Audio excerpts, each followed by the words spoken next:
Good morning student. आज हम class 10th का chapter number 2 acid base and salt आगे कंटिन्यू कर रहे हैं। और प्रीवियस वीडियो में हमने दो टॉपिक पे डिस्कशन कर लिया था। हमने पहला टॉपिक जो डिस्कस किया था वो एसिड की फिजिकल प्रॉपर्टी के बारे में डिस्कस किया था, और सेकेंड वीडियो में हमने डिस्कस किया था टाइप्स ऑफ इंडिकेटर। ठीक है, और आज का जो टॉपिक है वो है हमारा केमिकल प्रॉपर्टी, और हम किसकी केमिकल प्रॉपर्टी के बारे में बातें कर रहे हैं? एसिड के। तो एसिड की 5 केमिकल प्रॉपर्टीज होती हैं जो आपको याद होनी चाहिए। फर्स्ट, कि जब एसिड किसके साथ रिएक्ट करेगा? मेटल के साथ। सेकेंड प्रॉपर्टी, जब एसिड किसके साथ रिएक्ट करेगा? मेटल कार्बोनेट के साथ। थर्ड प्रॉपर्टी, जब एसिड किसके साथ रिएक्ट करेगा?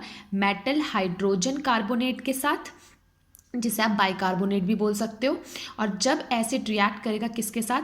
Metallic oxide. किसके साथ? मेटेलिक ऑक्साइड के साथ। और फिफ्थ प्रॉपर्टी, जब एसिड किसके साथ रिएक्ट करेगा? बेस के साथ। तो मैं वन बाय वन इसको डिटेल में आपको क्या करूँगी, समझाऊंगी, और हर टॉपिक में जो भी रीजनिंग क्वेश्चंस बनेंगे वो हम डिस्कस करेंगे।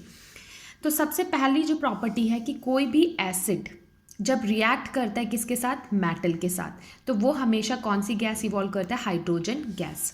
अब आपके माइंड में कहीं आएगा कि मैम आप तो हर क्या नाम है, मेटल की बात कर रहे हो, कोई भी मेटल अगर एसिड के साथ।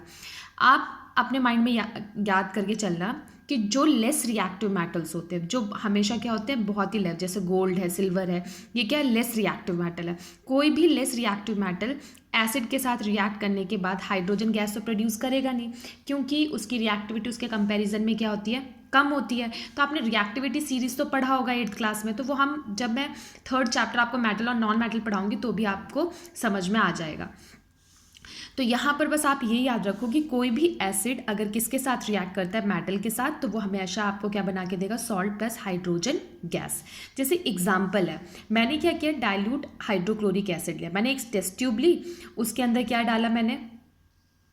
Hydrochloric acid. और उस हाइड्रोक्लोरिक एसिड के अंदर मैंने क्या किया? जिंक मेटल डाला, मतलब जिंक मेटल के छोटे छोटे ग्रैन्यूल्स के क्या डाले? पीस डाले। जैसे ही मैंने डाला तो वहाँ पर क्या होगा? बबल्स क्रिएट होंगे, और इस तरीके का सेटअप होगा। ठीक है, और इसे क्या कहते हैं? Delivery tube. ये डिलीवरी ट्यूब क्या करेगी? उस गैस को लेगी और यहाँ पर डिलीवर करेगी, और यहाँ पर क्या होगा? Soap solution.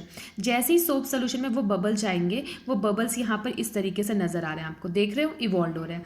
और आप क्या करोगे? उस बबल्स के नियर बर्निंग कैंडल लेके जाओगे, जलती हुई कैंडल लेके जाओगे, तो वो बबल्स के सामने जैसे ही वो जलती कैंडल वहाँ पर पहुँचेगी, वहाँ से क्या होगा? पॉप साउंड इंडिकेट होगा। क्या होगा? Pop sound. तो वो पॉप साउंड जो प्रोड्यूस हुआ, वो पॉप साउंड किस चीज़ के लिए प्रोड्यूस हुआ? हाइड्रोजन गैस, जिसने आपको बताया कि वो किसके प्रेजेंस की बात बता रहा है? Hydrogen gas.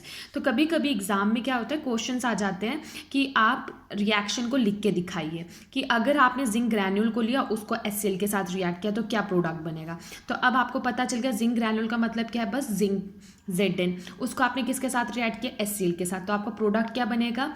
Salt plus hydrogen. तो सॉल्ट आपका क्या बनेगा? Zinc chloride. ऐसे एक और एग्जाम्पल है, जैसे एग्जाम्पल है, आपने जिंक ग्रैन्यूल लिया, अब आपने HCl की जगह पे किसका यूज़ कर लिया? H2SO4 का। जैसे आप H2SO4 का यूज़ करोगे तो यहाँ पर भी क्या होगा? हाइड्रोजन गैस इवॉल्व होगा। हाइड्रोजन गैस इवॉल्व होगा तो वो भी क्या करेगा? पॉप साउंड इंडिकेट करेगा। तो इसका मतलब जब आप इसकी रिएक्शन लिखोगे तो आप कैसे लिखोगे? H2SO4, उसको आपने किसके साथ डाला?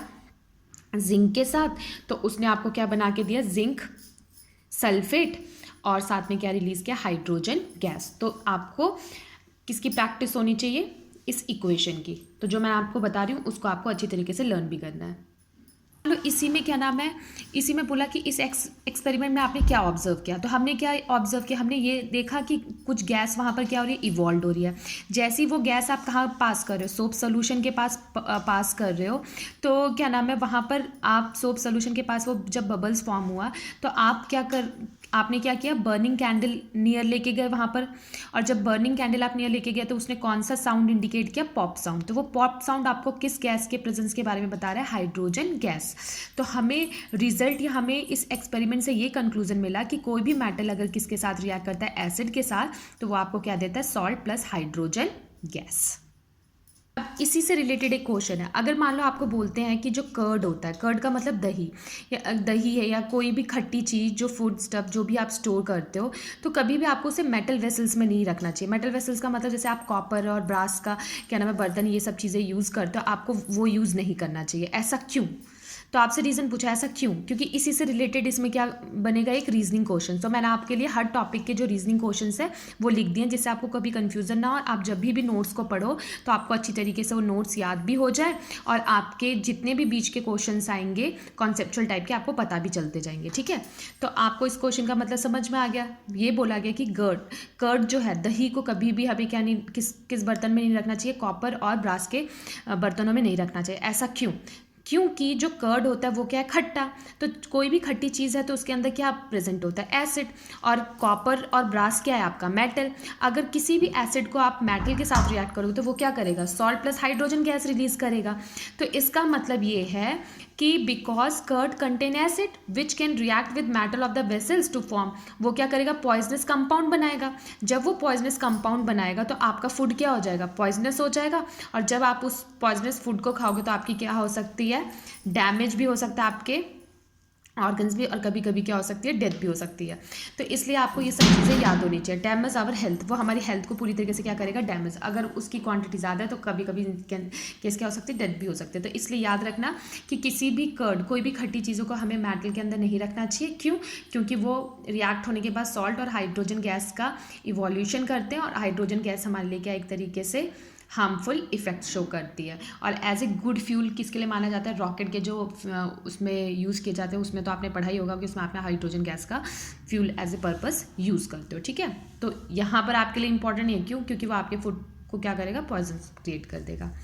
तो होप करती हूँ कि आपको फर्स्ट प्रॉपर्टी अच्छे से लर्न हो गई होगी कि कोई भी एसिड अगर मेटल के साथ रिएक्ट करता है तो वो क्या बनाता है, सॉल्ट प्लस हाइड्रोजन गैस। अब हम पढ़ते हैं सेकेंड प्रॉपर्टी।